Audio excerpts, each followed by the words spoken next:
What's up, guys? Today we're going to be talking about a 2-stroke 49cc bike engine and kind of its quirks and how to use it. So to start off, we'll start at the handlebars. So here we have your clutch handle, and right here is your clutch lock. So if you want to keep it idling while you aren't moving, you put that in place and make sure the clutch is back and it'll stay in place. If you let it go, then the bike is in gear, and well, if you're trying to keep it idling, it won't, and it'll die. Of course, you have your regular brake handles and your gear selectors for any mountain bike, and your other brakes. So this is your back and front brake handles, and so because you can ride this bike like any other bike. Only difference is it's heavier because of an engine. You have, at least in the kit I got, they have a speedometer. It is in kilometers per hour and is not exactly very accurate, partially because it's made in China. I haven't gotten to it, but I need to put lights. If you want to do any kind of night riding, put lights on the front and the back, but I have not gotten to that yet. And over here you have your throttle and your kill switch. The yellow thing is the kill switch. This throttle did not fit on my handlebars as snug as I would like, so I drilled a hole through the handlebars and put this bolt through to keep it in place so it doesn't spin as much, because it used to spin all the way around.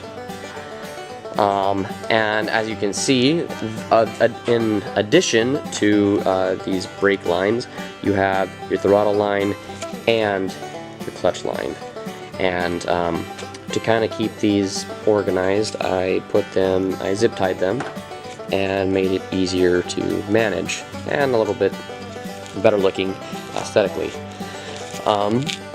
And here is the 1.5 or 1 gallon gas tank that we're not exactly sure on how much. I may confirm this in a later video or in the comments or description or whatever, but because I haven't measured it, but online they are around 1 to 1.5 gallon tanks. And of course I decaled it, because with any project anybody does, you should customize it.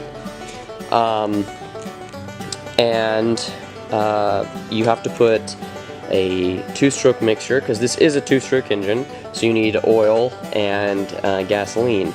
Right now, when you're doing in the braking in stage, you want to have a 1 to 20 mixture in here.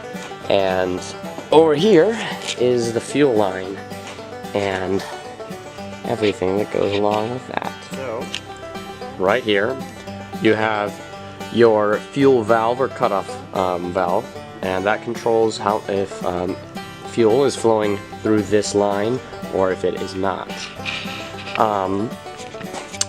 To turn that off, you have to put it sideways.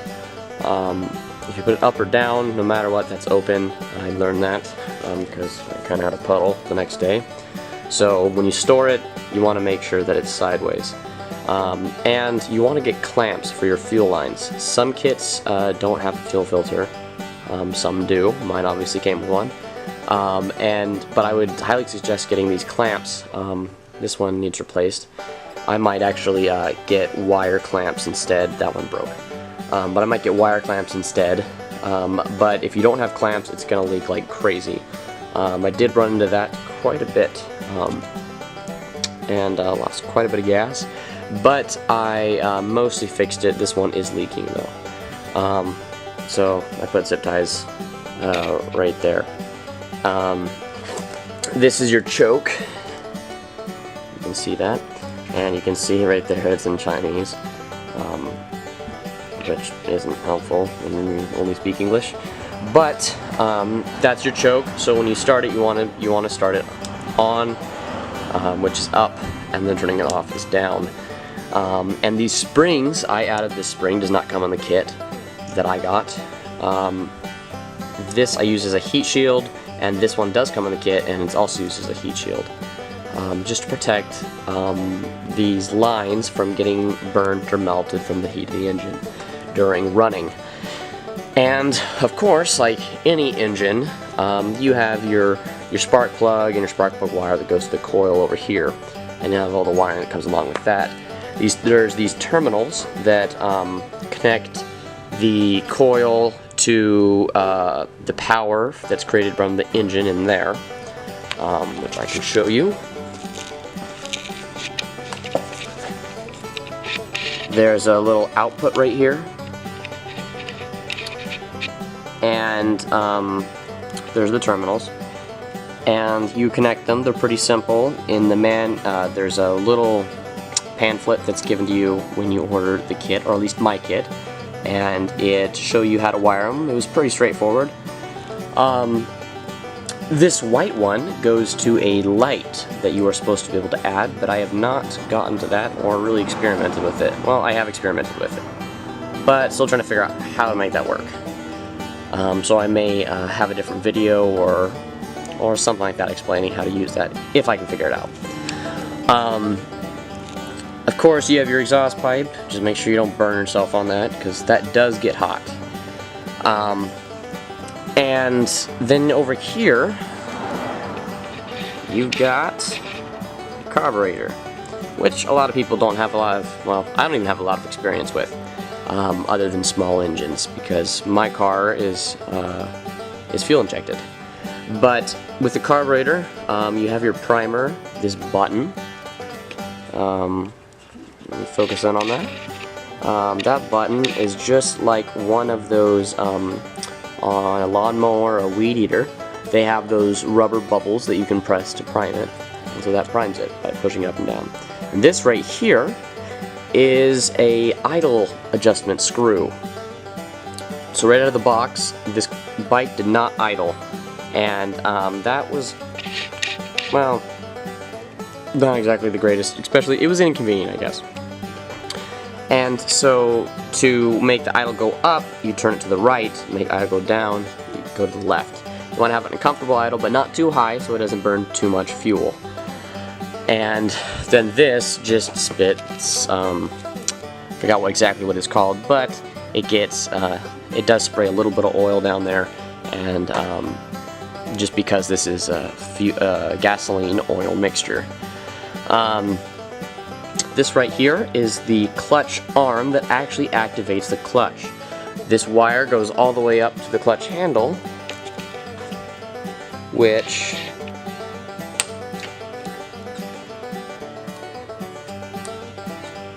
it activates. Every time you come to a stop, anybody who drives a manual or has driven a quad or a dirt bike knows how that works. You need to stop by pulling in the clutch. Everything else is pretty simple. This rear sprocket has, the way you attach it is you have these bolts to go through, and then these rubber discs that sandwich the spokes and keep it on the wheel. It's pretty easy. You tighten it until you want to like torque them the same. Again, in your kit, at least mine, came with an instruction pamphlet on how to do this, and it's really pretty straightforward. The most annoying thing on this bike, though, is this thing. I don't even really know what to call it, but it has a crappy little plastic wheel, not even a gear, that the chain rests on. It's a tensioner is really what it is. So you can adjust how high it is to adjust the tension of the chain, which mine is a little loose. But those slide around and are really annoying, and I may build a new setup. Instead of having a wheel, have a gear, like a small gear from here or something like that, and then figure out a way to keep this in place better without having to drill a hole through the frame. But yeah, this little thing probably took the most time to adjust, to be honest. And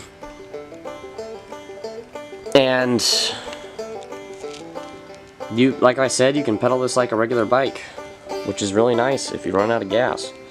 Just pedal back to the gas station or whatever and get your oil and fuel, and you're on your way. Yeah. To be able to have and drive one of these, you have to have a driver's license, an active driver's license. So you have to be 16 years old. And as I said, night riding lights, just like a regular bicycle. And for my bike, so I built this because my friend built one of these, and I thought it was super cool, and I knew I could improve it in certain aspects because we had learned things building his. And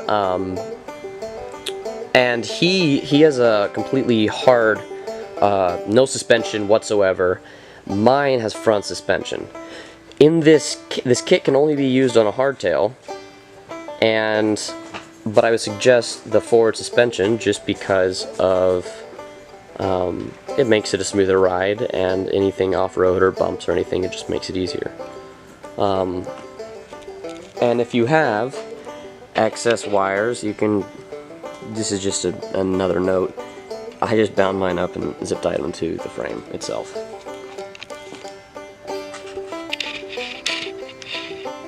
Of course, you should always wear a helmet to protect your brain, and also to be legal. In just a second, I will start it up so we can take a look at it, and I hope that my video has been helpful. Even to those who've already built their bikes and even know a lot more than I do. I will, over the course of what I can figure out, what I can improve, I'll probably be showing improvements that I make, or quick fixes that I find along the way. So let's get started.